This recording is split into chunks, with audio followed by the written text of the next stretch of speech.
Welcome to Sweet Dreams Storytelling, where we unwind, relax, and drift into dreamland.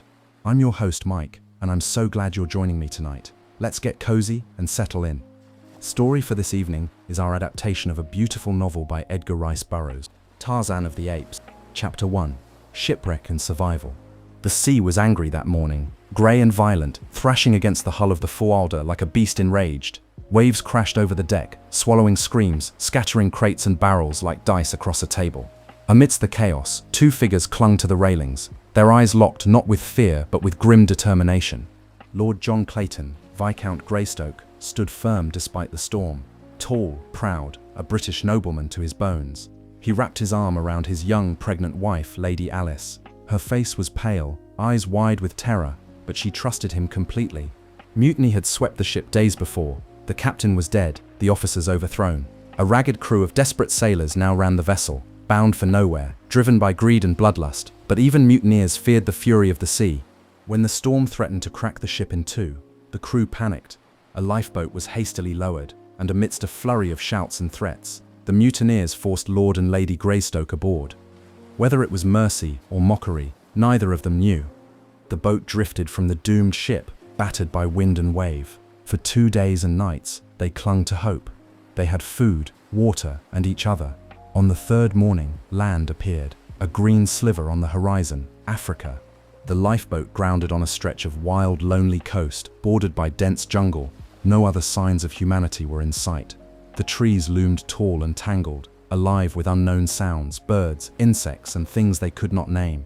Lord Greystoke surveyed the land with an explorer's eye. He had not come unprepared. From the lifeboat he salvaged tools, weapons, and supplies. He built them a crude shelter near the edge of the forest, overlooking the sea.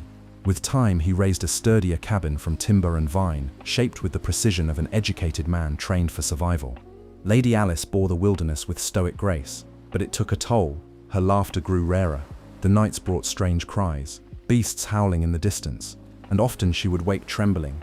She had once thrived in English society, elegant and admired. Now she sewed leaf coverings for windows and stirred fires with calloused hands. Despite the hardship, there were moments of peace. In the evenings, they sat together watching the sun bleed into the sea. John read aloud from salvaged books, his voice calm, comforting. Hope clung to them like a fragile shell. Weeks passed. Alice's belly grew round. Then came the night when she woke John with a cry of pain. By dawn, it was over. In the small, palm-thatched shelter, a boy lay cradled in his mother's arms. His cries were strong, his grip fierce. Alice wept softly, overwhelmed by awe and exhaustion. They named him John Clayton, after his father, though they both knew he would be nothing like the children of London parlours or manors. He was a child of two worlds, one of blood and legacy, the other of vines and survival. John built a wooden cradle with his hands. He kept detailed journals, in English and Latin, documenting every plant and creature they encountered. He believed their son would one day return to England to reclaim his birthright. But the jungle was watching. Within the trees, unseen eyes followed their every movement. A tribe of great apes, intelligent, powerful, and ancient, had noticed the newcomers. One in particular, a she-ape named Carla, had recently lost her own child. Her grief was raw, instinctive, and deep in the shadows lurked Kerchak, the tribe's savage leader. He had killed without warning before. He would again. Life for the Greystokes was precarious. Every meal, every night's sleep was bought with vigilance. But for now their home stood, a tiny island of civilization surrounded by the wild. Unbeknownst to them, time was already running out. Would you like to continue with Chapter 2 in similar detail, or do you want a summary of the next chapters before we dive in? You said, Do the same for the next chapter as well. ChatGPT said, absolutely. Here's a fully expanded Chapter 2 from your 18-chapter adaptation of Tarzan of the Apes, titled Jungle Birth. This chapter is designed to flow directly from Chapter 1, maintaining the rich, immersive tone. Chapter 2, Jungle Birth. The boy thrived. In the mornings, Lady Alice would lay little John on a blanket outside the cabin, shaded by palm fronds. His tiny fingers reached toward the light filtering through the trees, his eyes wide, following birds that darted across the sky. He was curious, strong for his age, quiet, but intensely observant. Lord Greystoke watched his son with a pride he had never known. He had left England, an agent of the crown, bound for a post in West Africa, firm in duty and empire. Now he was a father, carpenter, hunter, protector. He had begun growing a beard, sun-darkened and lean, indistinguishable from a castaway to any who might have known him back home. But weeks turned into months, and the jungle began to encroach, not just physically, but mentally. Alice's sleep was broken more often now, her eyes shadowed by something deeper than exhaustion. She would speak of hearing whispers in the night, the chattering of unknown tongues. Once she clutched John's arm, convinced a man was watching from the trees, but there had been no one, only wind and monkeys. Lord Greystoke feared for her. She had endured so much. She masked it for their son, offering lullabies and smiles, but behind her eyes the storm built. He doubled his efforts to improve their home. The cabin had solid walls, a reinforced door, a place to store food and weapons.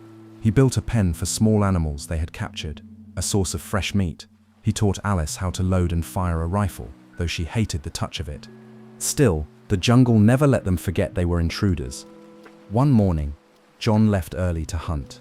He moved silently through the underbrush, stalking a small antelope. It was a good kill, clean. On his return, something stopped him cold. The silence. No birds, no insects. Even the breeze seemed to hold its breath. He quickened his pace. The clearing where the cabin stood was eerily still. The door was open. His breath caught as he ran inside. The scene was chaos, overturned furniture, a shattered cup, a trail of blood smudged across the floor, and then silence. In the far corner, curled up near the cradle, was Alice. She was alive, breathing shallowly, but her eyes were vacant, staring at something only she could see. Her dress was torn, her hands scratched. The cradle was empty. Panic surged in John's chest. But before he could cry out, he heard a rustle, then a shadow moved beyond the door. Rifle in hand, he stepped outside. He saw nothing, only footprints, large inhuman, fingers rather than toes. Ape tracks. There had been no sign of gorillas in the area before, but these were not ordinary beasts. These were massive, intelligent. He followed the trail a few yards before it vanished into thick vines. It was too late. The jungle had taken his son. Back at the cabin, Alice remained unresponsive. Days passed. She would not speak. She would not eat. Finally, one morning, she simply lay still. She had died quietly, alone in her grief, her hands resting where the child had once slept. Lord Greystoke buried her beneath the largest tree near the shore, marking it with a wooden cross. He carved her name with a trembling hand, and then he was truly alone. For days he wandered. He left the cabin unlocked. He moved like a man without a soul. The jungle crept closer. And then Kerchak came.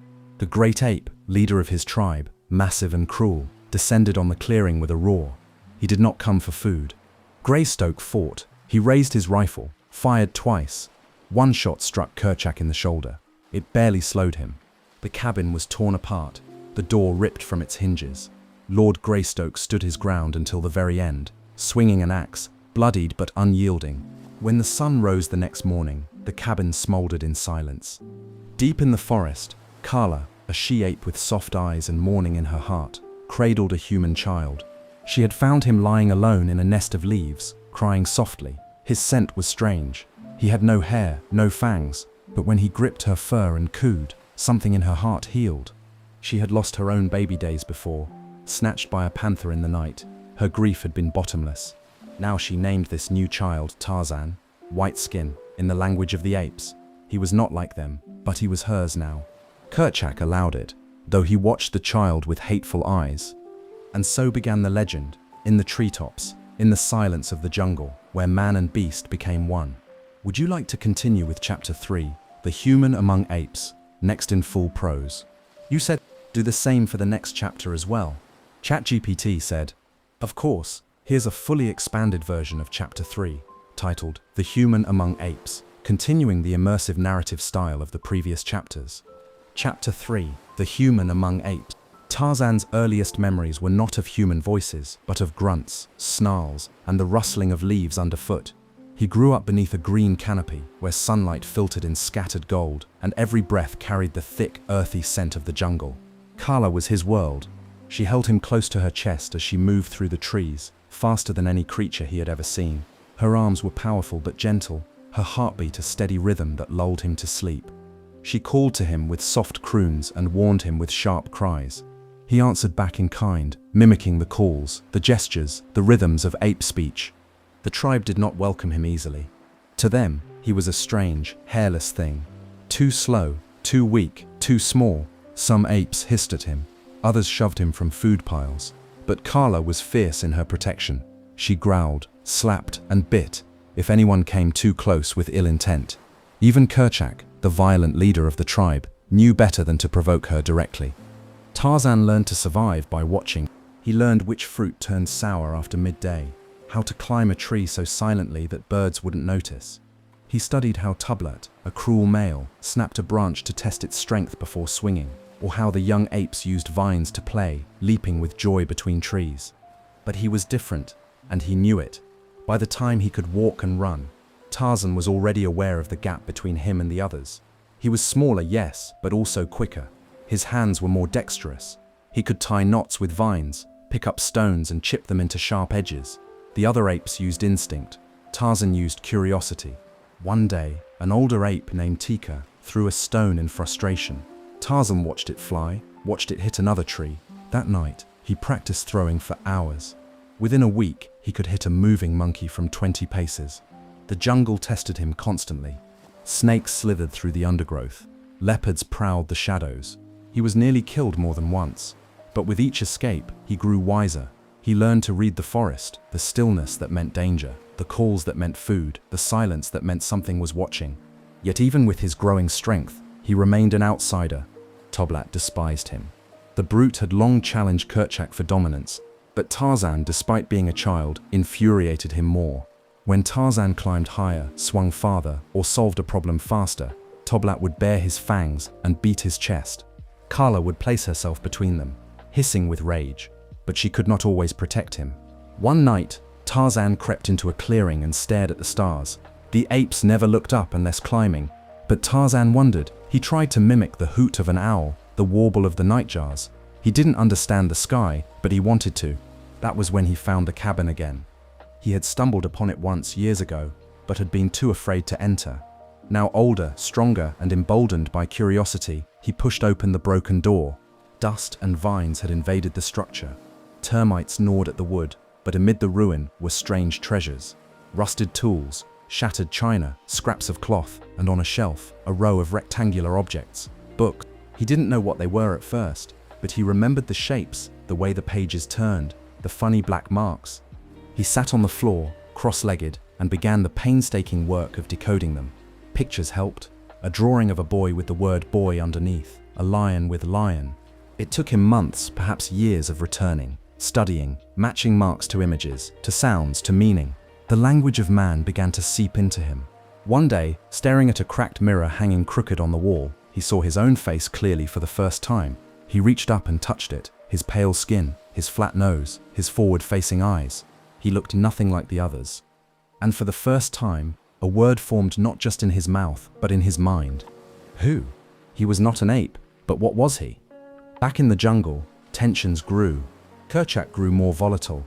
He had tolerated Tarzan's presence only because of Kala, but now the boy was too clever, too bold. Tarzan set traps. Tarzan used tools. Tarzan disobeyed. One evening, when the tribe was foraging, Kerchak struck. He lunged from the trees and slammed Tarzan against a boulder.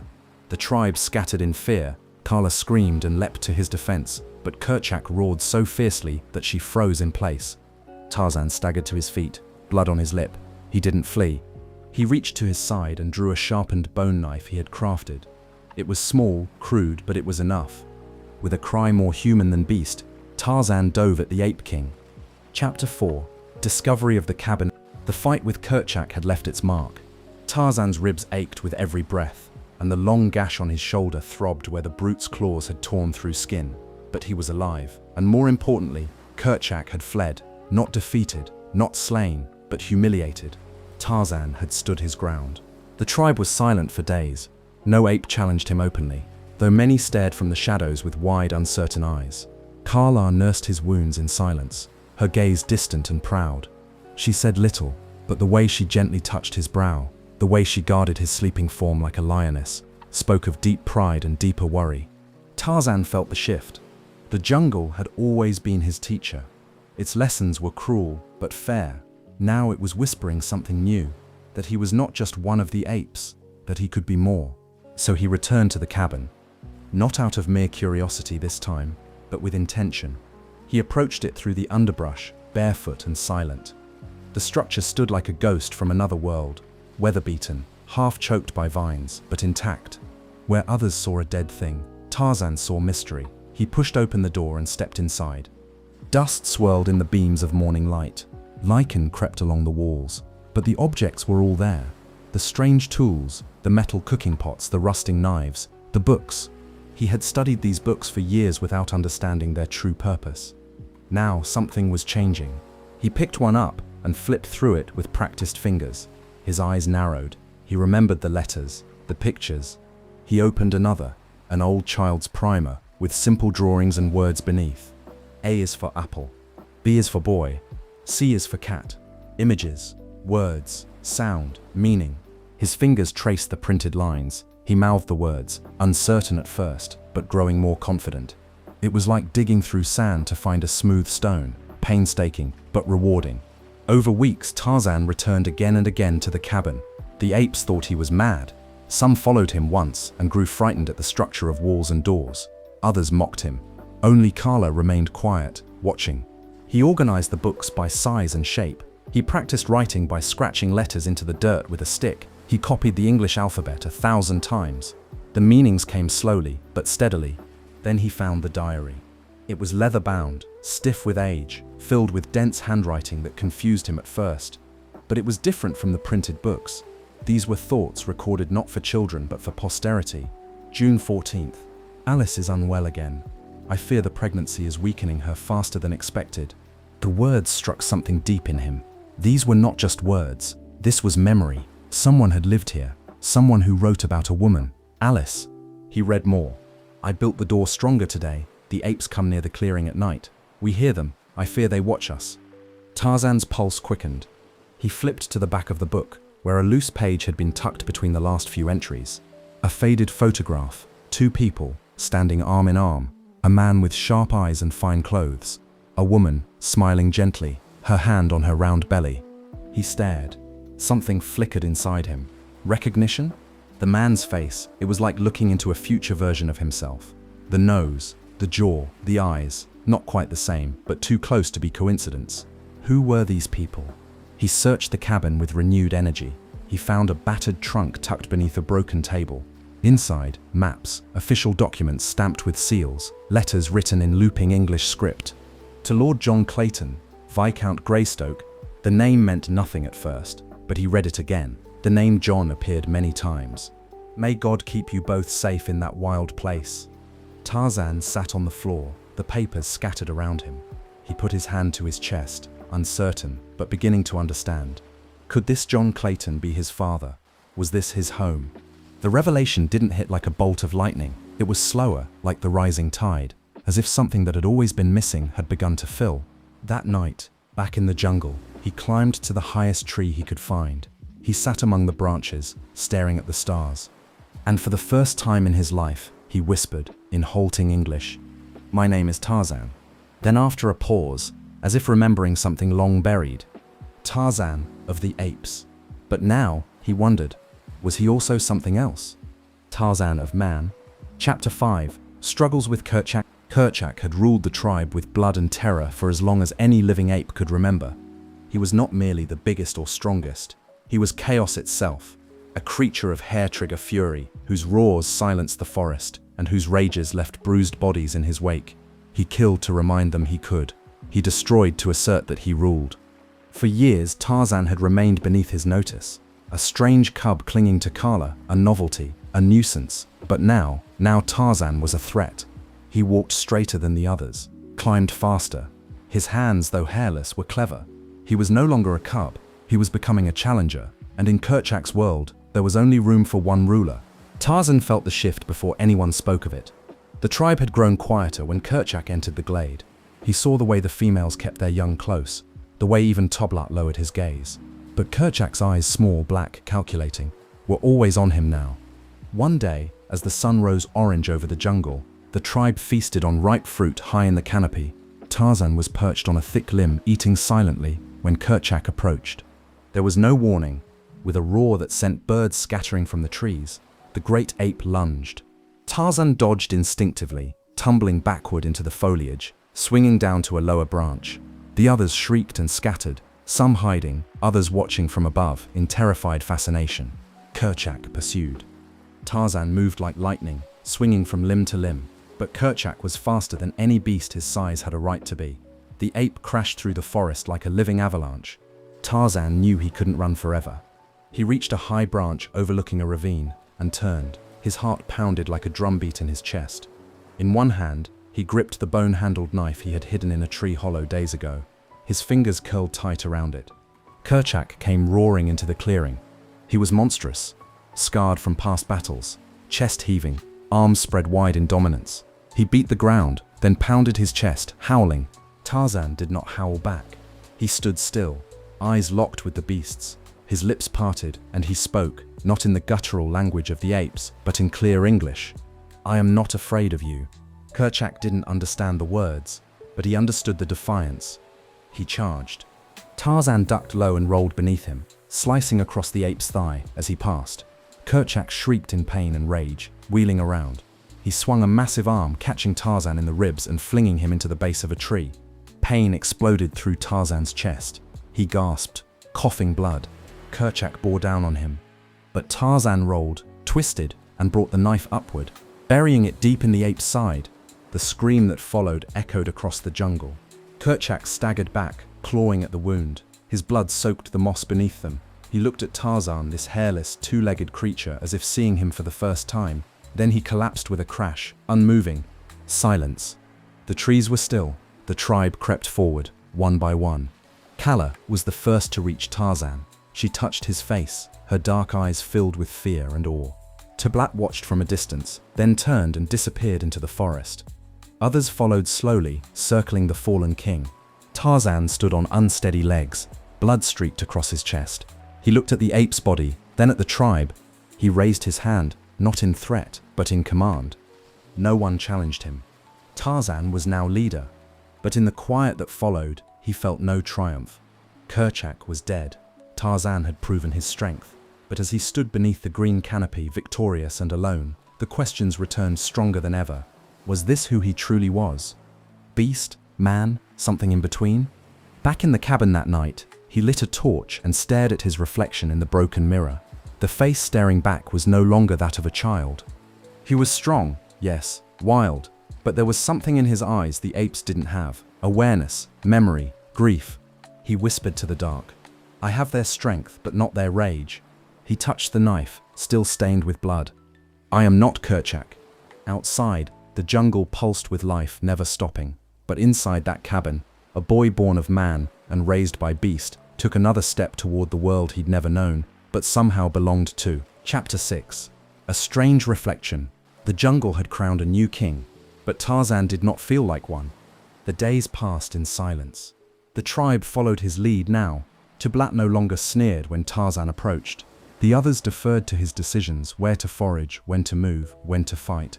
Even the young ones played at being him, leaping from tree to tree, with ropes of vine, mimicking the sound of his strange human cry. Yet Tarzan felt more alone than ever. Kerchak had ruled with terror. Tarzan ruled with control. He made life safer, easier, but he also made it quieter, less wild. The balance had shifted, and the others knew it, even if they couldn't name it. He had become something different. And that terrified him. One afternoon, as the heat pressed down like a heavy blanket, Tarzan wandered away from the group. He moved without thought, swinging through the trees, letting instinct guide his limbs. He ended at the river. It was a narrow, winding thing, shaded by tall papyrus and dangling vines. The water moved slowly, dark and glassy. Birds flitted above it, dragonflies skating across its surface. Tarzan crouched on the muddy bank and drank. When he looked up, he froze. There, on the surface of the water, was a face. His face. Not distorted, not quick and flickering, like in a pool or puddle. This was still, clear. He leaned closer. Pale skin, grey eyes, strong cheekbones, the beginnings of a beard along his jawline. He raised a hand to his face and watched the reflection do the same. This was him. But it wasn't. He had seen the others in the tribe all his life. Broad muzzles, dark fur, wide nostrils, jutting brows. And here was this face. symmetrical, hairless, unmistakably other, unmistakably human. He stared for a long time. At first, the thoughts came as images, then as words. I am not like them. Not like the apes. But I am not like this either. Not like the man in the books. Not like the stiff, shirted figures in the photographs. Not like Lord John Clayton, who signed letters in careful penmanship and wrote of duty and empire. Tarzan reached behind his neck and pulled free a necklace made of teeth and vine. He stared at it, a trophy from a jungle kill, proof of his survival. Then he looked down at the book lying beside him on the ground. He had brought it from the cabin again, a child's picture book, dog-eared and damp. On its cover, a boy in a suit, smiling politely beneath a tree. Which of them was real? He touched the water again and watched the reflection ripple, distort, vanish. Who am I, really? He stood and walked the bank until he reached a quiet inlet. The water was shallow and clear, its bed lined with smooth stones. He stripped off his loincloth and waded in slowly. The water closed around his waist, cool and startling. He submerged entirely and swam beneath the surface, twisting like an otter. He surfaced again and pushed the wet hair from his eyes. He remembered something from one of the books. Man is the only animal who knows he is not an animal. He didn't understand it fully, but it echoed in his chest. He wasn't just surviving anymore, he was wondering. That night, back in the jungle, he sat high in the branches and listened to the apes. They chattered and grunted, content in their routines. Their lives were governed by the sun and the rain and the hunger in their bellies. Simple, sure, but he could no longer join them. They were his family, yes, but they were no longer his home. He thought of the cabin, the books, the photograph of the man and woman with gentle eyes. His mother, he couldn't remember her face, only a faint scent, a softness, like a dream you remember only after waking. He whispered to the stars, I am Tarzan of the apes. Then after a long pause, but I am also the son of man. And in that moment, something quiet and powerful settled in his heart. One day, he would find them, the others, the people like him. Not just to know them, but to know himself. Chapter 7, The Arrival of the Expedition. The jungle was not a silent place. It lived and breathed in endless sound, but Tarzan had learned to listen for the wrong sounds, the ones that didn't belong. So when the thunder of distant explosions shattered the harmony of bird song and monkey cries, Tarzan froze mid-swing, his eyes narrowed. Smoke drifted above the treetops, faint and oily. Then came voices.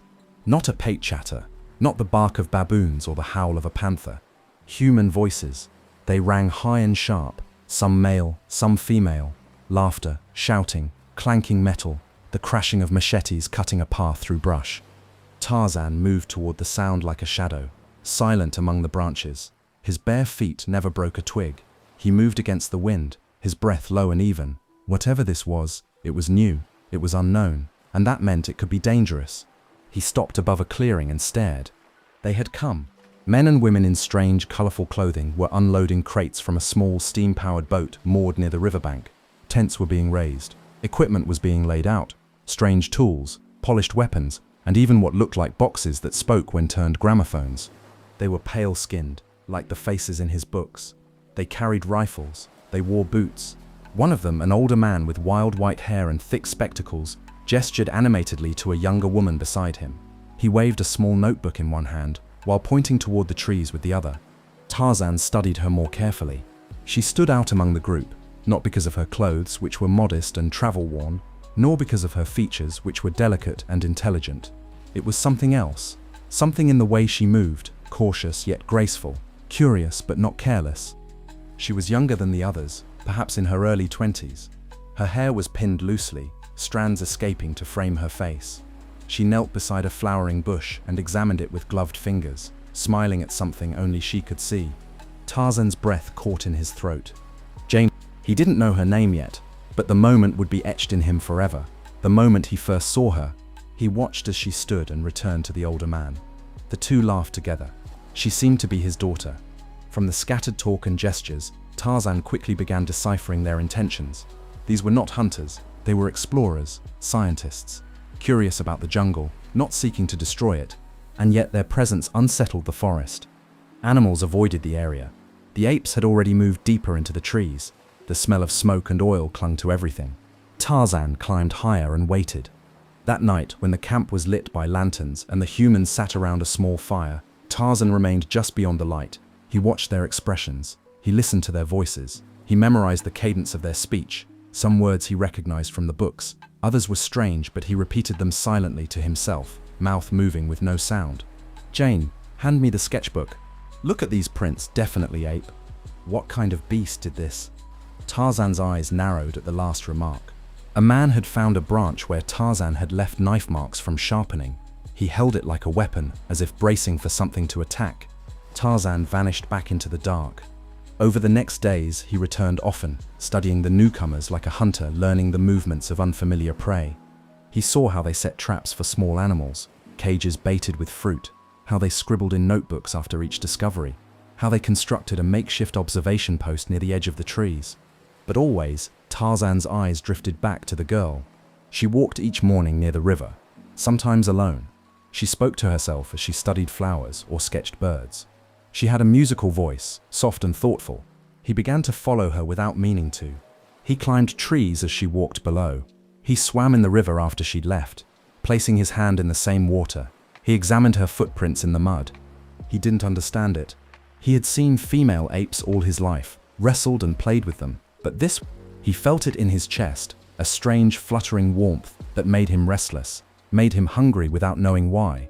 And then, one afternoon, she screamed. Tarzan had been perched in a high tree when it happened. A rustle in the underbrush, followed by a panicked cry. He was in motion before his mind even caught up. By the time he reached the scene, Jane was cornered. A massive, snarling puma, a lion, had crept into the clearing from the shadows. He was old, lean with hunger, his golden eyes wild. Jane had tripped backward into a tangle of roots. The beast padded closer, muscles rippling under golden fur. She tried to scramble away, but her foot was caught. Numa snarled, crouched low. And then Tarzan dropped from the sky like a thunderbolt. He landed between them with a primal roar that shook the leaves. Jane gasped, frozen in shock. The lion blinked, startled, confused. It hadn't expected a challenger. Tarzan reached to his side and pulled his long bone knife free. The lion lunged. Tarzan dodged left, slashing along the beast's flank. Numa roared in pain. Blood splashed the leaves. Tarzan circled fast, using the trees to stay out of reach. The lion pounced again. Tarzan rolled, stabbed, twisted away. Finally, with one precise strike, he drove the blade deep behind the lion's shoulder. Numa thrashed, wheeled, collapsed. The jungle fell still. Tarzan stood, chest heaving, blood soaking his arm. Jane stared at him, trembling. He turned slowly. Their eyes met for the first time. Her lips parted. She didn't scream. She didn't move. He took a step forward. She took a shaky breath. Then, behind her, voices, men shouting, crashed through the trees, rifles drawn, the other explorers. Tarzan looked at her once more. Then he vanished into the canopy, gone like a dream at sunrise. In the silence that followed, Jane knelt beside the dead lion, her hands still trembling. The others rushed to her side. "Are you hurt? What happened? Who killed the lion?" Jane stared into the trees where the strange man had disappeared. She answered softly, still in disbelief. He wasn't a man, he was something else. And far above, in the treetops, Tarzan crouched, watching, heart pounding. For the first time in his life, he had met another like himself. And he wasn't sure who had saved whom. Chapter 8. Tarzan meets Jane. Tarzan couldn't stay away. From the moment he saved her, Jane haunted his thoughts like a dream he couldn't shake. He had faced leopards, snakes, and worse, but the memory of her eyes, wide with fear and wonder, unsettled him more deeply than any claw or tooth. For 3 days, he watched the camp from a distance. He saw her wandering near the river again, never straying far now, always accompanied by 1 or 2 of the men. But he could tell she was different. She wasn't afraid. Not of the jungle, not of him. He saw her sketching in her notebook, glancing now and then at the trees, as if she were hoping to catch another glimpse of the figure who had vanished into the canopy. And Tarzan wanted to be seen. He wasn't sure why. He wanted her to know it was him, not a spirit or a legend, not some monster or jungle god, but someone real. Someone watching, someone listening. So one evening, as dusk melted into shadow, he made his move. Jane had wandered a little farther than usual. The others were busy setting up camp for the night, and she had slipped away with her sketchbook and a small lantern. The fireflies were just beginning to stir, flickering like falling stars around her. She stopped beside a fallen log, sat down, and opened her book. That's when she heard it, a faint rustle in the branches above, a creak of weight on wood. She looked up slowly. He was there, half shrouded in leaves, crouched on a branch, one hand resting against the trunk like a beast ready to leap, but his eyes were calm, focused, human. She froze. He descended with fluid grace, dropping silently onto the forest floor just a few feet away. His bare chest rose and fell in rhythm with the jungle. His skin was marked with old scars and fresh scratches. Around his waist he wore only a strip of tanned hide, no boots, no shirt, no fear. They stared at each other for a long moment, the forest holding its breath. Then, in a low, careful voice, he said, "Jane," she gasped. You speak." Her voice quivered, half in fear, half in disbelief. He nodded slowly, learned. She looked at him more closely. His accent was strange, halting, primitive, but the word was unmistakable. His eyes, too, held a keen intelligence. "You saved me," she said. He took a step closer. "Lion, bad," he said. Then, as if struggling for the right phrase, he touched his chest and added, "Tarzan, not bad." "Tarzan."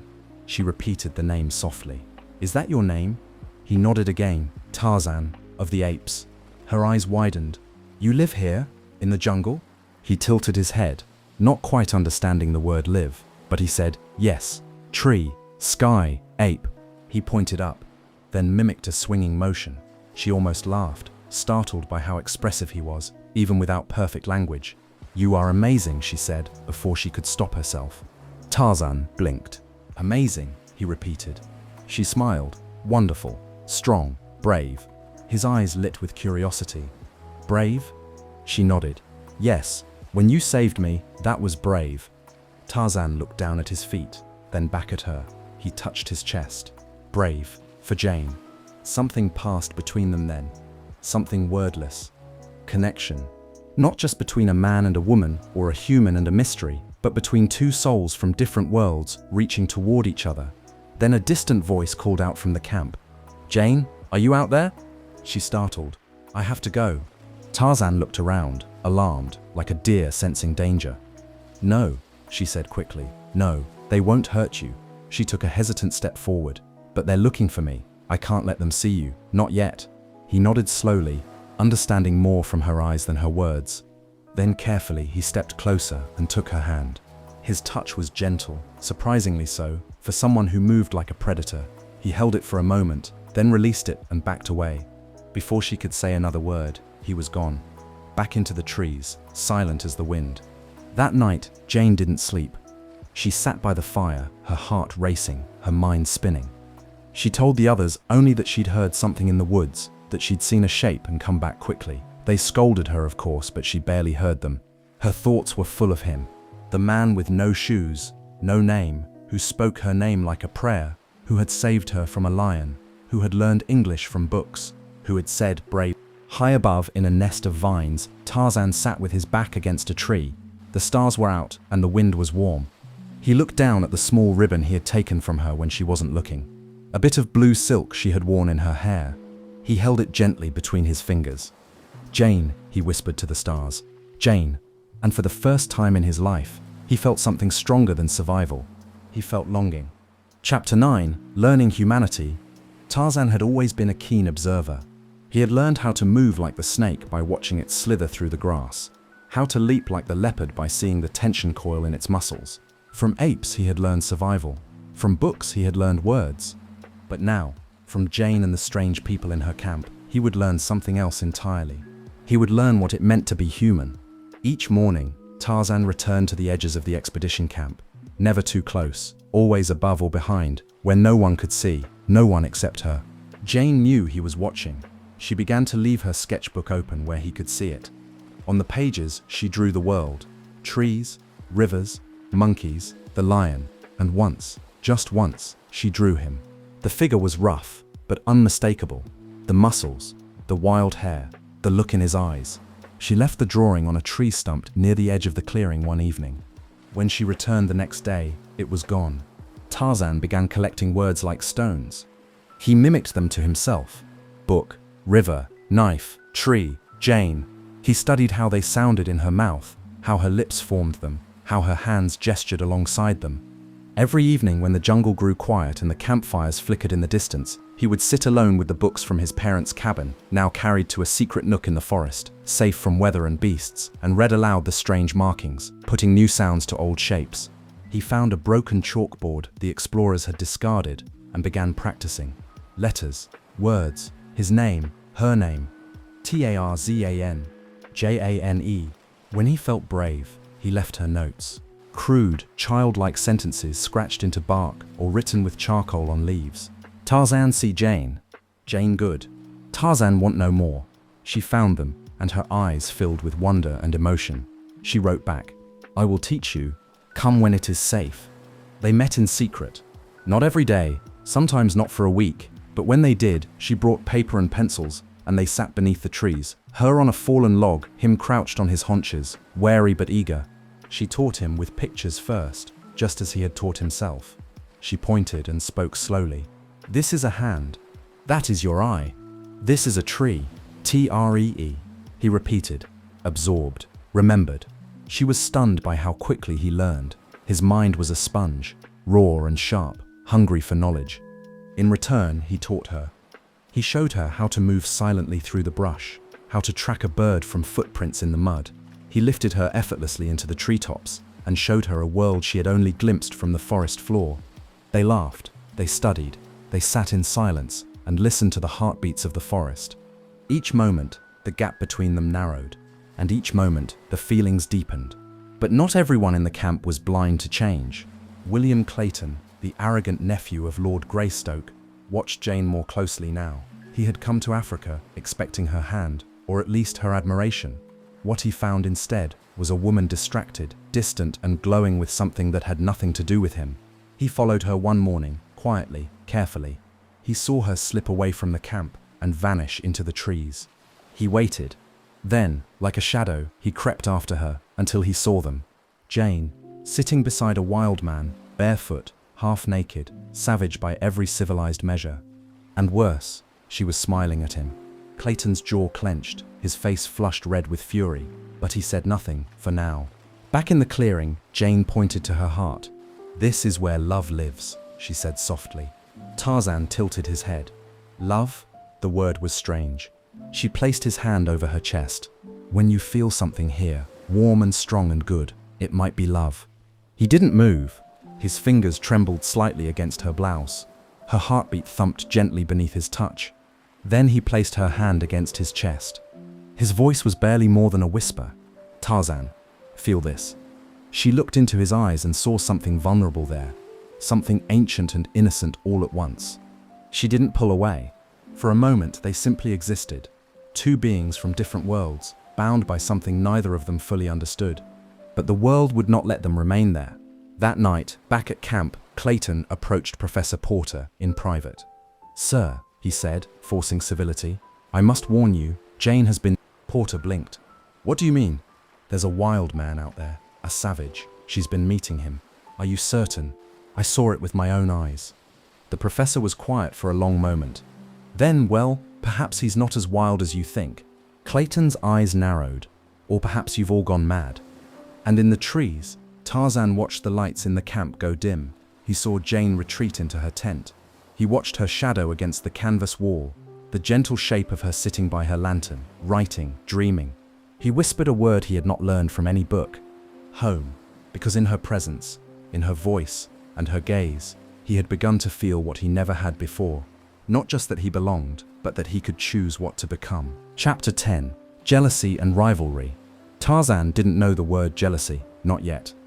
He had no concept of propriety or courtship, of social standing or marriage proposals, but he knew how to read the tension in a body. He had survived the jungle by watching for the slightest flick of a tail, the narrowing of eyes, the twitch before a strike. And when he saw the man with the rifle Clayton speak to Jane with his hands clenched and his smile too sharp, Tarzan recognized something dangerous. Not like Numa the lion. Worse, something calculated. Jane had grown distant in recent days. It wasn't by choice. Tarzan could see it in her eyes, the way they searched the trees even when she sat beside the fire. But she was rarely alone now. Clayton never left her side. He walked with her to the river, sat beside her at meals. asked her questions he didn't wait for her to answer. When Tarzan tried to approach, she gently shook her head, just once, and he understood. They were being watched. So Tarzan withdrew. He returned to the treetops. He watched, he waited. But what festered in his chest wasn't like the hunger he'd felt before. It wasn't fear or anger. It was something more twisted, more painful. He saw Jane smile at Clayton. A polite smile, but it pierced him. He saw her laugh. Not freely, but Clayton didn't know the difference. And Tarzan burned. Clayton had sensed his advantage and pressed it like a blade. He spoke of the jungle with exaggerated disdain, mocking the savage that Jane refused to describe in detail. He dropped phrases like beast in trousers and half man in front of others, never naming Tarzan directly, but always glancing at Jane to gauge her reaction.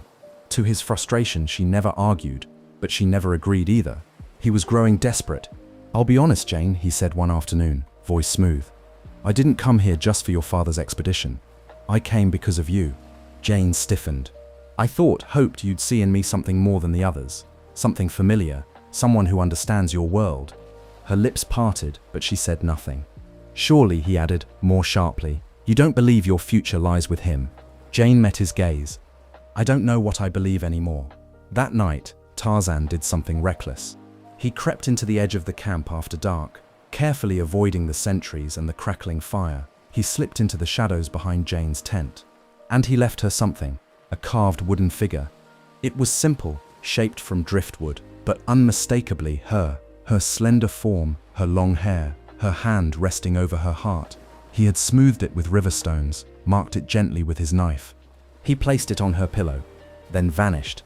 The next morning, Jane found it. She said nothing to anyone, but she held it to her chest for a long time, her eyes glassy with emotion. Clayton saw it, and something inside him snapped. Later that day, while Jane and the professor were documenting plant samples, Clayton rallied 2 other men and took to the jungle. He told them he was looking for dangerous animals, but he carried more than a rifle. He carried a plan. "If he's watching," he said, "we'll give him a show." Tarzan sensed them long before he saw them. They were loud, clumsy, crashing through the brush like wounded elephants. But something in their path told Tarzan they weren't simply exploring. They were hunting, and they weren't looking for animals. They were looking for him. He circled them in the trees, silent, breath low, heart beating steady. He followed them for miles. At one point, Clayton paused in a clearing. "Well," he shouted to the trees, "you watching, wild man? Come down and fight if you're such a legend." No answer. One of the others laughed nervously. "Maybe he's not real." Clayton snarled. "He's real, he's clever, and he's a coward." Still no reply, only the wind in the leaves. Hours later, when they returned to camp, tired and empty-handed, Tarzan crept silently to the edge and stared at Clayton from above. He didn't know the word rival, but now he knew the shape of one. This man wanted Jane. This man wanted to drive him away. This man, so clean, so polished, so smug, was everything Tarzan was not. And for the first time, Tarzan felt something like doubt. Would Jane want a man who slept in the trees and wore nothing but a loincloth? Would she choose someone who didn't know how to sit at a table or eat with a fork? Would she want him? That night, Tarzan returned to the cabin. He lit a candle and sat beside his mother's old dressing mirror. It was cracked and fogged, but he stared at himself long and hard. He picked up the brush she had once used and awkwardly ran it through his hair. He tried to mimic the posture from the men in the photographs, shoulders back, chin up, noble. He put on a shirt he had found in the chest and buttoned it clumsily. He looked ridiculous. Half beast, half man, caught between 2 worlds, and neither one fully accepting him. He whispered to the shadows, "Who am I if she chooses him?" In her tent, Jane held the carved figure close. She stared into the darkness and listened for footsteps that never came. She had smiled at Clayton that day, but her heart had been in the trees. And she didn't know how long she could keep choosing between 2 lives. Chapter 11. Letters and Legacy. Rain fell in long, steady sheets across the jungle, muting even the monkeys. The trees glistened with it, the ground soaked it in greedily. The sky seemed endless and heavy, an ocean of grey spilling endlessly downward. Tarzan moved through the storm like it was nothing. Rain did not bother him. It cooled his blood, softened his steps. It made the jungle cleaner, sharper. But today, he wasn't hunting. Today, he was returning to the cabin. The old structure had endured the years as stubbornly as the man who had built it. Tarzan had repaired parts of it over time, patched the roof with bark and leaves, reinforced the door. It wasn't home, not truly, but it was the closest thing he had, and it still held its secrets. He had returned here more often since meeting Jane. Something about her, the way she looked at him, the way she spoke to him, stirred a need for understanding. He wanted to know who he was, not just how to survive. He needed to know where he came from. On this day, he dug deeper. Behind the old wardrobe, beneath a floorboard half rotted through, Tarzan found a bundle of cloth tied with rope. Inside were papers, crumbling, yellowed and ink-stained. Letters. Some addressed simply to Alice, others signed John. He sat cross-legged on the floor and opened the first with trembling fingers. My dearest Alice, I fear we are truly alone. The sea gives us no hope of rescue, but if we must spend our lives here, I will build you a world worth surviving in, you and the child. John. Tarzan stared at the name. John. It was a name that had come up again and again in the books and in the diary, a name that echoed in the mirror when he saw his own face. He opened another. To my son, should these words one day find you. Your name is John Clayton. You are the heir to the Greystoke legacy. I pray you will know more of the world than we have. I pray you live with strength and honor and heart. His hands trembled. Clayton. The name of the arrogant man who hovered over Jane, who mocked him behind smiles. The name written on these pages was also his. Tarzan sat in stunned silence. Could it be? Could he be the rightful John Clayton, Lord Greystoke, the very thing Clayton pretended to be? Was he not just a man, but a nobleman? He pulled more items from the bundle, a family crest embossed on wax, a copy of his father's passport, a signet ring, heavy and silver, worn with age. He stared at it all in disbelief. His mother had died here. His father had fought to survive, to give him a future. And now Tarzan sat in the ruins of that dream, half naked, muscles streaked with mud, hands scarred from swinging through trees. And yet, the blood in his veins whispered truth. He was not born of apes. He was John Clayton, by name and by right. Later that evening, he returned to Jane. She was alone again, sitting by the river, sketching the wild orchids that bloomed between the rocks. He stepped out of the trees quietly, but made no effort to hide. She turned, startled at first, then smiled, genuine and relieved. You came back, she said. He nodded, then held something out to her. She took it, a letter, brittle with age. Her eyes scanned the handwriting. Her expression changed as the words sank in. This is English, she whispered. Real English. Tarzan nodded again. My father, his name, John, same as me. Her eyes met his. Tarzan, do you know what this means? I think I was born here, but not from here. I had a name, a family. Jane stood slowly, overwhelmed. This proves you're not just some miracle raised in the jungle. She paused. You're a lord, Tarzan. Lord Greystoke. This ring, it's a noble family's crest. He looked at her, not with joy, but confusion. Lord, it means you have a place in the world beyond this jungle. A home, a title. It means you're not just Tarzan of the Apes. He turned the signet ring in his fingers. I don't understand what that means. Jane stepped forward, her voice softened. It means you can choose. Tarzan's eyes widened slightly. Choose? She nodded. You don't have to live between two worlds anymore. You can walk into one and belong.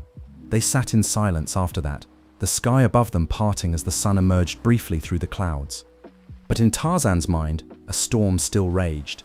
Everything he thought he knew, his tribe, his name, his place in the world, was unraveling, and in its place, a new path opened.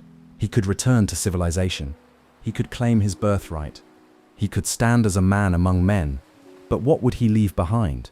The forest, the trees, his mother's arms, the language of apes, the quiet strength of vines and rain. And most painful of all, would Jane be part of that world, or only a bridge to it? That night, he stood again before the cracked mirror in the cabin, but this time, he did not see a beast trying to look like a man. He saw a man raw and wild, yes, but real, whole, with a history behind him and a future ahead. And for the first time in his life, he whispered a name aloud, not given by apes, not found in books, but truly his. John Clayton, Lord Greystoke. But then, almost shyly, he added, still Tarzan.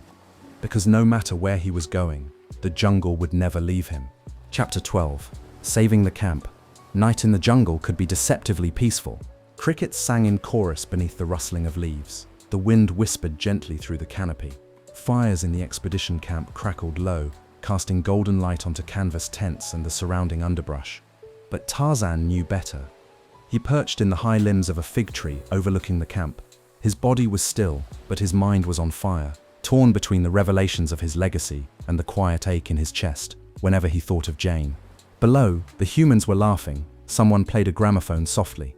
Jane was sitting with her father by the fire, sketchbook in hand, relaxed for the first time in days. And Tarzan, even as his eyes were on her, felt the hair on the back of his neck rise. Something was wrong. It began with the birds. Suddenly, they scattered, flocks of them bursting from the canopy with shrill cries. The jungle's music went silent. Even the wind seemed to hold its breath. Tarzan's eyes narrowed, his nostrils flared. He smelled smoke, but not from the fires. He smelled oil, paint, and sweat, the scent of bodies that did not belong to the camp, bodies that moved with stealth, fast, coordinated. He heard the sound no ordinary man would detect, the soft glide of feet on wet earth, the tension of drawn bows, the quiet language of war. They were not alone. The first arrow flew from the shadows and embedded itself in the trunk of a tree just inches from Professor Porter. Jane screamed. The camp erupted in confusion. Men scrambled for their rifles. Some grabbed lanterns. Others ducked behind crates, but already dark figures burst from the jungle. Natives, not friendly tribesmen like those some had met on previous expeditions, but warriors cloaked in war paint and vengeance. They moved in silence, blades glinting, eyes cold. The explorers were unprepared, trained for study, not for battle. Clayton fired wildly into the trees, shouting orders no one followed. A lantern was kicked over and a tent caught fire. Chaos exploded like dry tinder. Jane was pulled backward by one of the warriors, his knife flashing at her throat. And then, a scream, not hers, but his. Because from the trees above, Tarzan descended like a storm. He landed atop the attacker with bone-shattering force, wrenching the knife from his hand and throwing him into a tree. All eyes turned. He rose from the jungle floor, breath steaming, muscles coiled, eyes burning with fury. Another warrior lunged. Tarzan sidestepped, kicked him into the fire. He grabbed a spear from one attacker and used it to vault across the camp, landing near Jane and shielding her with his body. She clung to him without thinking.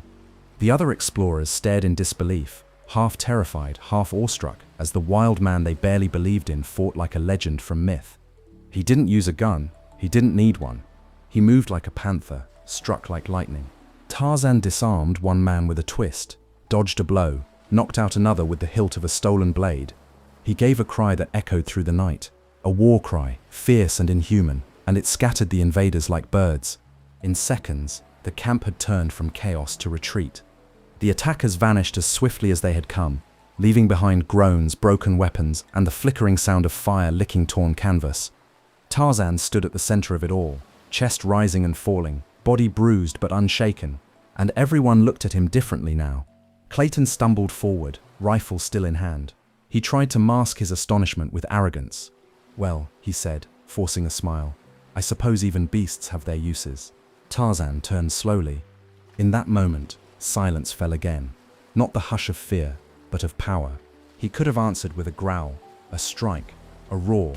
But he didn't. He looked to Jane instead. "Are you hurt?" he asked, voice low. She shook her head, eyes full of tears, not of pain, but of gratitude. "You saved us," she whispered. "All of us." Tarzan looked away, almost ashamed of her awe. "Too slow," he murmured. "Almost didn't make it." "No," she said firmly, stepping closer. "You came. You knew." The professor stepped forward, shaken but steady. He looked Tarzan up and down, then extended his hand. "My boy," he said, "if I didn't see it with my own eyes." Tarzan hesitated, then slowly shook his hand. There was a respect in the professor's eyes that had not been there before. Not fascination, not pity, respect. The camp burned late into the night. Tarzan helped repair what he could. He carried crates, lifted torn poles, moved like a shadow between the others, doing whatever was needed, but always keeping his distance.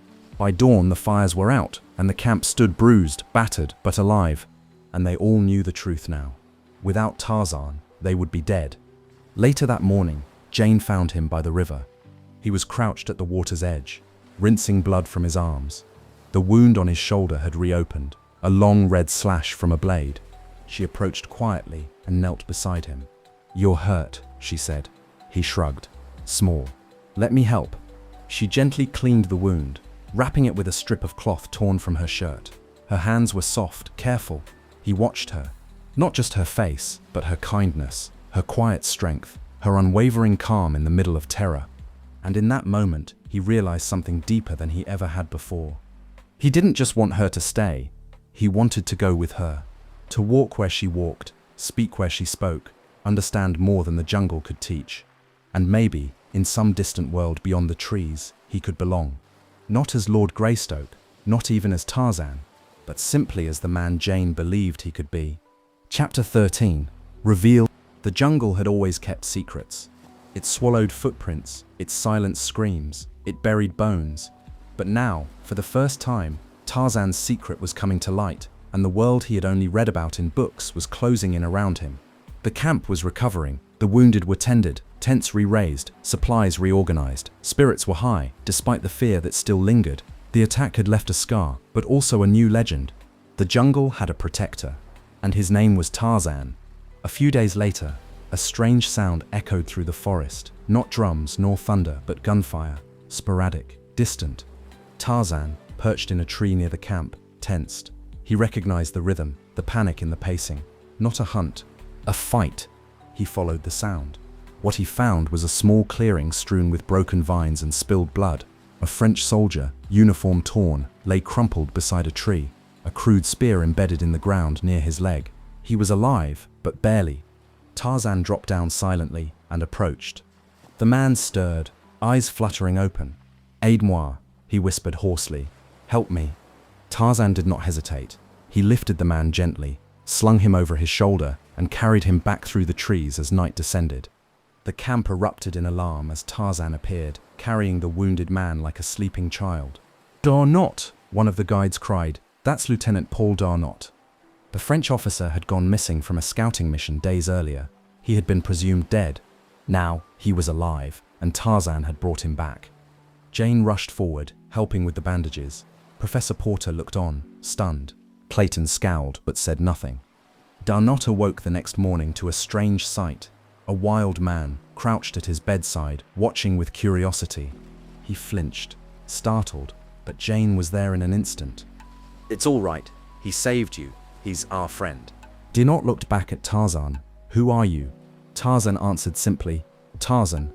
In the days that followed, Darnot, though injured, began to recover. He spoke fluent English and French, and as he grew stronger, he and Tarzan talked slowly at first, but with growing ease. Tarzan shared what he knew: the books, the cabin, the apes, the letters, the signet ring. His understanding of language was broken, but improving by the hour. He learned not just words, but nuance, how men greeted, questioned, remembered. Darnot listened in disbelief. "You say your parents were British?" he asked one evening. "A man and woman marooned on this coast?" Tarzan nodded. "My mother, she died when I was small. My father killed, by an ape, Kerchak." Darnot went still. "And you found their cabin? Documents?" Tarzan handed him the ring, then the old diary. Darnot read the words slowly, reverently. "Lord John Clayton, Viscount Greystoke." He looked up, pale. "My God," he whispered. "You are the missing heir, Tarzan. You are John Clayton, Lord Greystoke." Tarzan didn't smile. He didn't speak for a long moment. "Then that name is mine. It is your name, your birthright. But I am also Tarzan. I cannot be both." Darnot nodded. "Yes, you can." The truth rippled through the camp like a wave. The wild man was not just a jungle legend. He was a nobleman, the son of a British lord, the heir to title, lands, wealth. The very thing Clayton had claimed by blood was not his at all. When the truth reached him, Clayton's face went stiff with rage. "That's impossible," he said, too quickly. "He's a savage, a creature." Jane turned to him, calm but cold. "He's more than you'll ever be." Clayton's fists clenched, but he said nothing more. That evening, Darnot sat with Tarzan beside the fire and spoke softly. "You could return to England. We could announce your title. You'd be welcomed, honored." Tarzan watched the flames flicker. "I would leave the trees. Yes, "I would wear shoes," he said with a crooked smile. Darnot laughed. "Yes, and trousers." Tarzan nodded slowly, then grew serious. "And Jane?" Darnot's expression changed. "She would return too. I imagine she already plans to." Tarzan looked away. "I am not the man she knows," he said. "I am not the kind with polished words, with manners, with a name that means something." "But you are," Darnot said, "and more. The world has seen lords. It has never seen you." Later, alone in the jungle, Tarzan climbed the tallest tree he could find and looked out at the world, the endless canopy, the dark horizon, the stars above. He was no longer just an orphan, no longer just a creature of instinct and vines. He had a name, a past, a future. But even with that knowledge, one question remained. Where did he truly belong? And in her tent, Jane sat with the carved figure in her hand, eyes unfocused, heart torn between two worlds. The world of drawing rooms and dinner parties, and the wild, impossible man who had risked everything for her.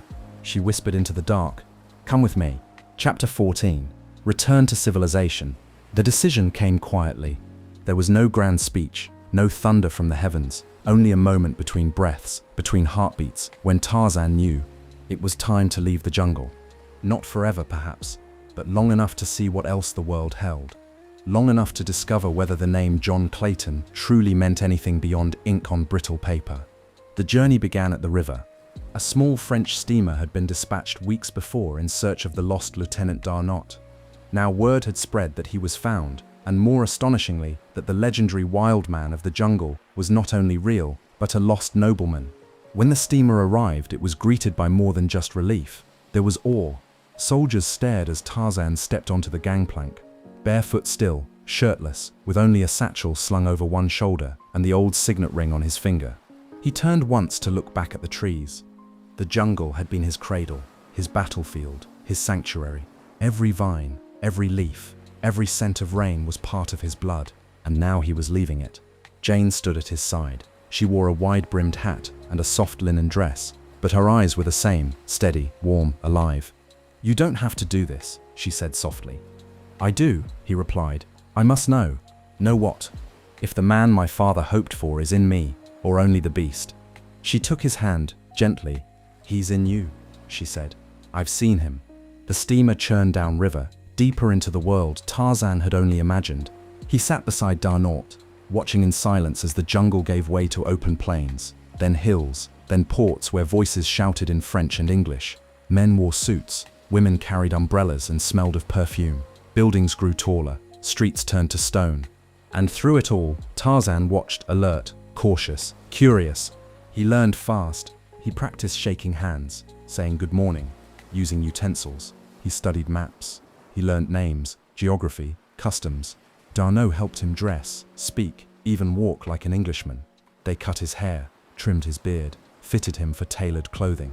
The wild man faded, but never vanished. He carried the jungle in his eyes. Paris was their first true stop. The city was a storm of movement, horses, trams, smoke, light. It overwhelmed the senses, but Tarzan never flinched. He walked with a quiet grace, powerful but reserved. People stared, not just because he was striking, but because he radiated something unfamiliar. Not wealth, not polish. Freedom. Darnot arranged for meetings, officials, journalists, even a solicitor from London who had long searched for evidence of the Greystoke heir. It didn't take long. The letters, the ring, the detailed recollections Tarzan shared, the case was undeniable. John Clayton, Lord Greystoke, was alive, and the man who had claimed the title, William Clayton, was not. Letters were sent, arrangements made. Tarzan John would be formally introduced to English society. But amid the celebration, his heart remained unsettled. He missed the sound of trees bending in the wind. He missed bare feet in the dirt. He missed sleeping under stars instead of roofs. And he missed Jane. Because she wasn't with him now. She had returned to England weeks earlier, traveling with her father and Clayton while Tarzan remained in France to learn, to adjust, to prepare. But the distance between them wasn't measured in miles. It was measured in silence. They had shared something deep in the jungle, something beyond words, but they hadn't spoken of it since. Now she was gone, and he had no promise she would be waiting when he arrived. One night, standing on a balcony in Paris, Tarzan looked out over the gaslit city. He wore a tailored coat, his shoes were polished, his hair trimmed. He could recite his lineage back 10 generations. But still, he whispered to the night, "Who am I now?" And the answer, quiet as the wind, seemed to say, "A man. But whose world will you choose?" The next morning, Darnot handed him a letter. It was from Jane. Tarzan read it slowly, heart racing with every line. "John, I still don't know what to call you. Tarzan, Lord Greystoke, my jungle savior. You were all of them to me, and none of them completely. England is colder than I remember, colder in every way, and I feel lost here without you. If you come, I hope it's not to become what they want you to be. I hope it's because you're still the man who looked at me like I was the only star in the sky. If you come, I will be waiting. Jane." He folded the letter and closed his eyes. His path was set. He would go to England, not as a beast pretending to be a man, not even as a lord returning to claim his inheritance, but as himself. A man who had loved in the trees, fought in the vines, learned from silence. A man who would not let the world shape him. A man who would walk into its center with head high, bare soul, and open heart. Next stop, London, and the answers waiting there. Chapter 15, Jane's Dilemma. London was grey. Its skies were clouded, its streets busy, its buildings grand but impersonal. Here, everything was stone and steel, nothing like the softness of moss or the canopy's warmth. The air smelled not of rain and leaves, but of soot and ambition. Jane Porter had never felt more out of place. She had returned from Africa weeks earlier with her father and William Clayton, greeted as a heroine of a scientific expedition that had gone terribly, wonderfully wrong. Society was fascinated. Papers praised her bravery, romanticized her tales, but no article could capture the ache in her chest.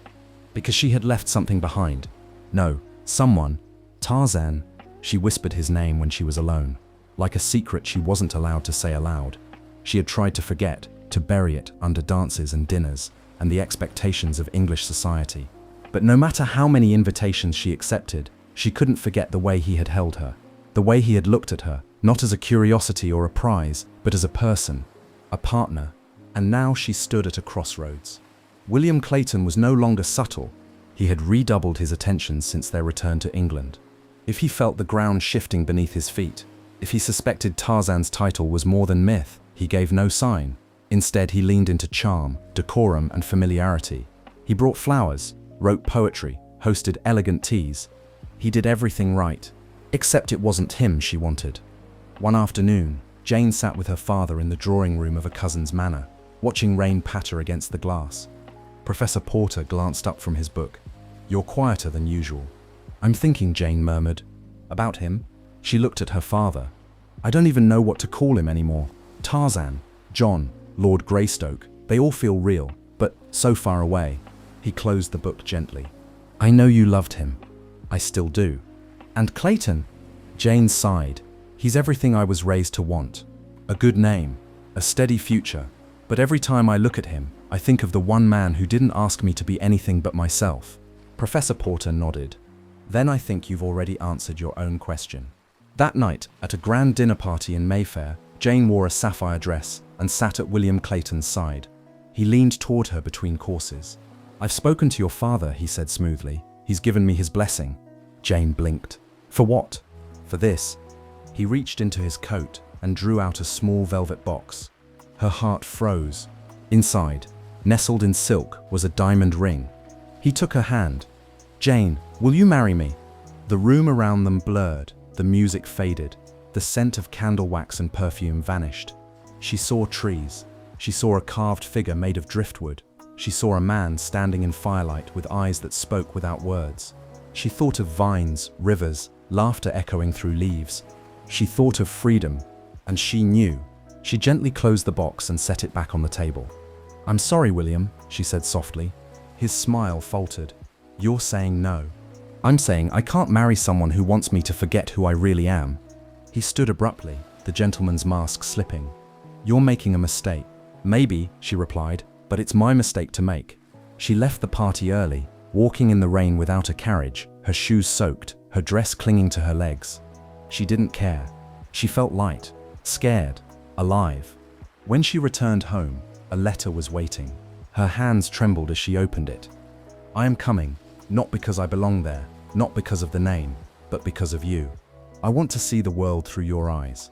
I want to learn what it means to be a man, not just from books, but from you. You once asked if I could choose. I choose now. John Clayton, still Tarzan. She pressed the paper to her chest, heart racing. He was coming.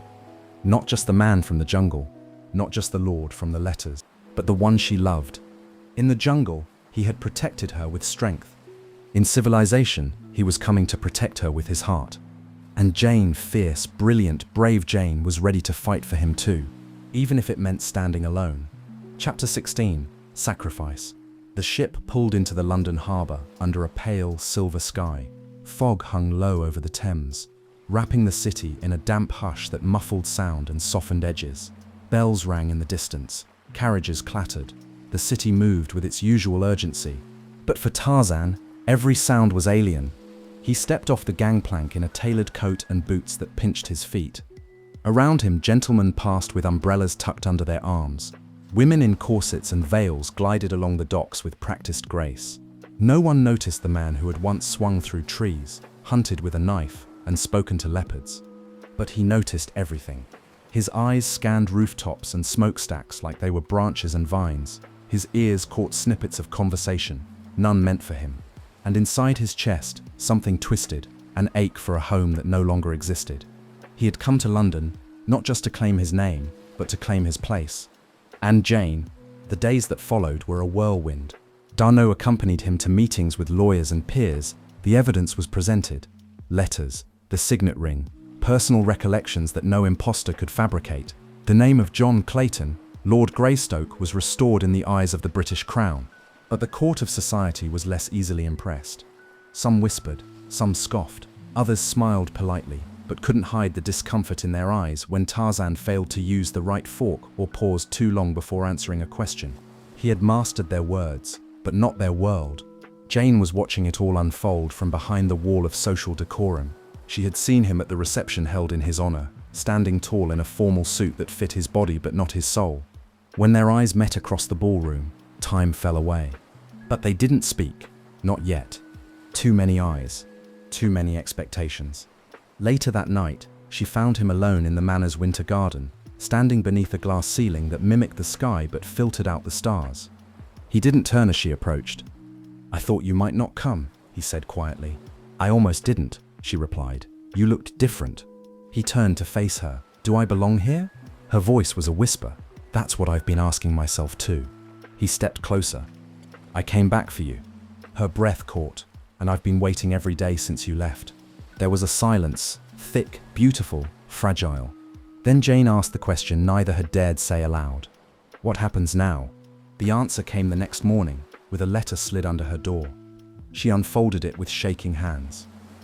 "I love you, but I will not be the reason you lose the life you were raised for. I've seen what this world expects, and I've seen how it tries to twist those who do not fit its shape. I know I am not easy to walk beside in these halls. I do not want you to choose between love and survival. So I choose for you. I will not stay. I am returning to the only place I have ever felt truly free, the jungle. If ever you want that life, not titles or tea parties, but rivers and stars, you will find me there. I will always be waiting. Tarzan." She dropped the letter and pressed her hands to her mouth. He was giving her up, not because he didn't love her, but because he did. The next day, he was gone. No farewell, no grand departure. He slipped from London the way he'd moved through the forest, swift, silent, unseen. In the weeks that followed, rumors swirled. Some said the jungle man had returned to the wild after one look at civilization. Others whispered that the great Lord Greystoke had been an imposter all along. But Jane said nothing. She attended no more balls, declined every proposal, spoke less, but dreamed more. She would sit by the window on grey mornings and trace a line across the misted glass, imagining vines, imagining sunlight. Imagining him, and far away, beneath a sky untouched by smog, Tarzan swung through the trees once more. He wore no shoes, he carried no title, but the jungle welcomed him back like a mother to a son. Yet even here, in this place of instinct and survival, he carried a new scar, not on his skin, but deeper, the ache of letting go. He had sacrificed his claim to the world of men, sacrificed the woman he loved. not out of weakness but out of strength, because he would not ask her to live half a life. And yet somewhere in the back of his mind, hope still clung like the last leaf on a tree, that one day he would hear footsteps in the forest. And when he turned, Jane would be there. Chapter 17, Legacy of the Jungle. The jungle had changed. Not in its trees, or its storms, or its endless song of life and death. That rhythm remained the same, but Tarzan had changed, and the jungle sensed it. He moved through it with ease still, silent as shadow, strong as ever. But there was a distance in him now, a thoughtfulness that had not been there before. He looked not only at branches for climbing or prey for tracking, but at skies for wandering. He no longer asked only how to survive, but why.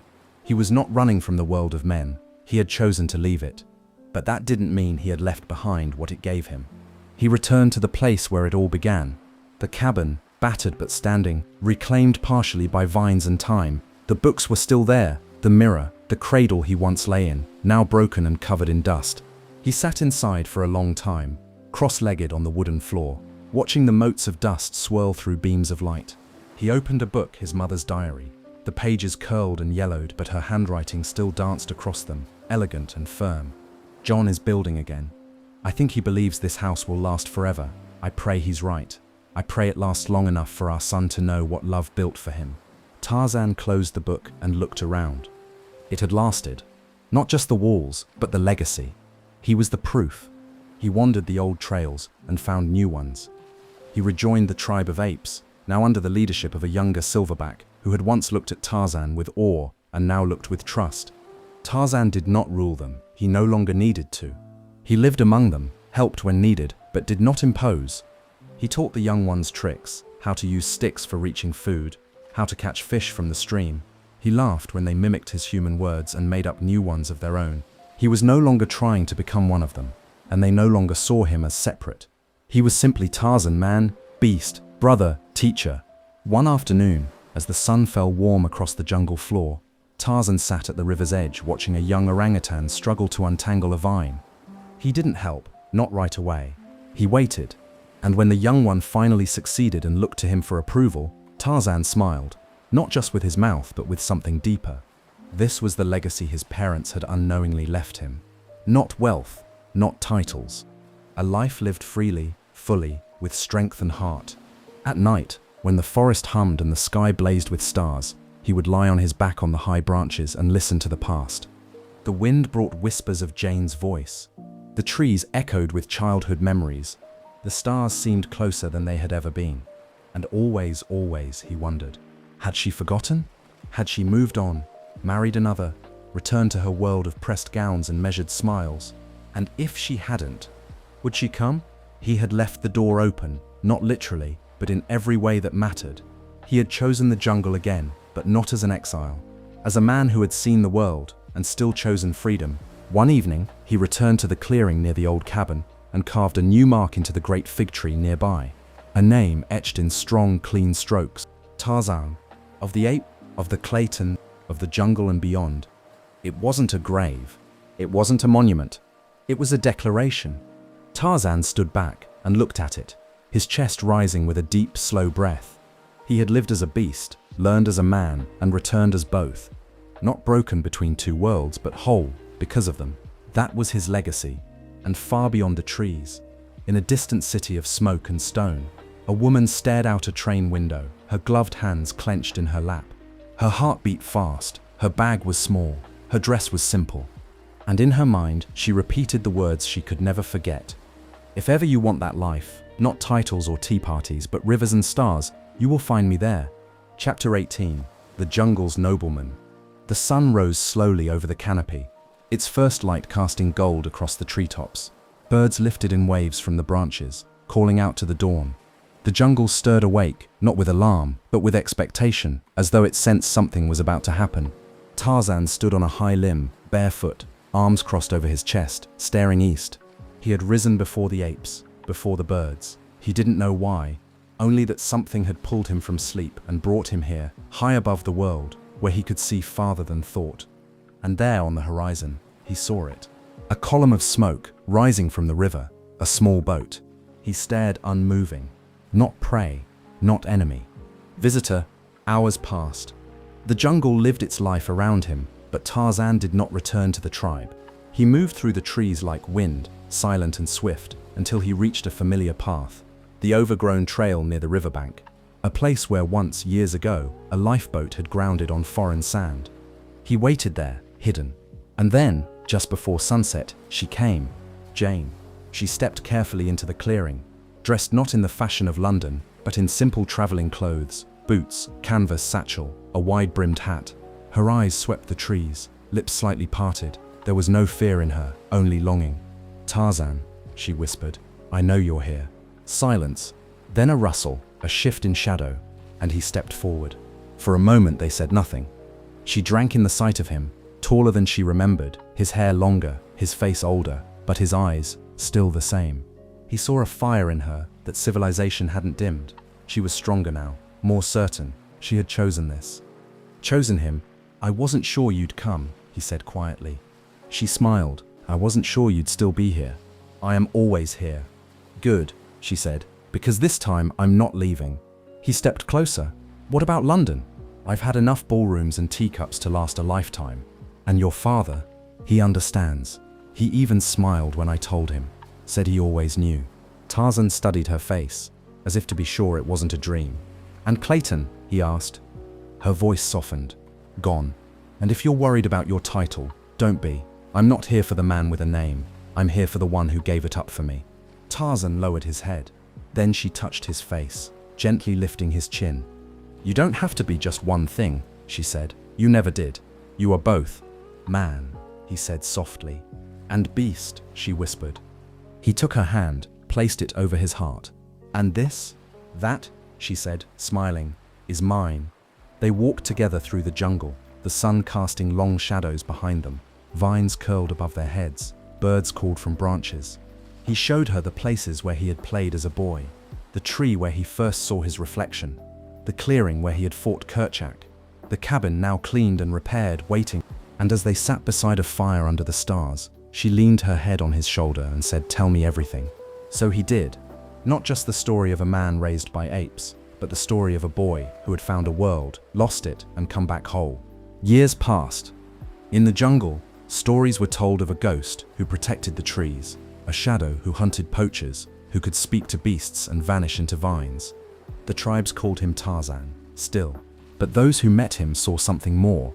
A nobleman without a crown, a king with no throne but the treetops, a guardian born of both civilization and wild.